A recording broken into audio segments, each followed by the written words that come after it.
আসসালামু আলাইকুম ভিউয়ার্স, চলে আসলাম টার্কিশ চকোলেট পুডিং রেসিপি নিয়ে। তো রেসিপিটা খুবই সহজ একটা রেসিপি। এজন্য আমি 3 টেবিল চামচ কোকো পাউডার নিয়ে নিচ্ছি। এর মধ্যে দিয়ে দিব 2 টেবিল চামচ কর্নফ্লাওয়ার এবং 4 টেবিল চামচ চিনি। ড্রাই উপকরণগুলোকে আমি ভালো করে মিশিয়ে নিব। ভিউয়ার্স, এর মধ্যে দিয়ে দিচ্ছি আমি 800 ml তরল দুধ। আবার ভালো করে মিশিয়ে নিচ্ছি।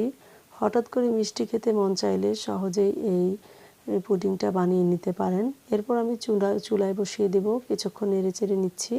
তারপর আমি ভ্যানিলা পাউডার দিয়ে দিয়েছি। এর পরিবর্তে ভ্যানিলা এসেন্সও দেওয়া যাবে।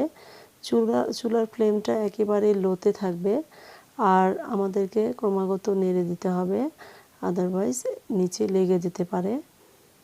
তো আমি নেড়েচেড়ে এটাকে ঘন করে নিব।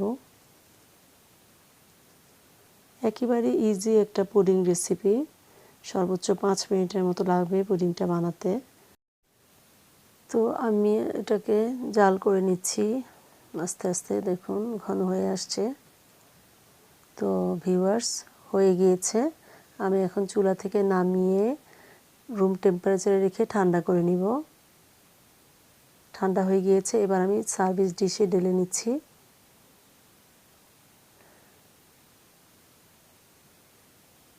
খুব অল্প সময়ে তৈরি হয়ে গেল টার্কিশ চকোলেট পুডিং।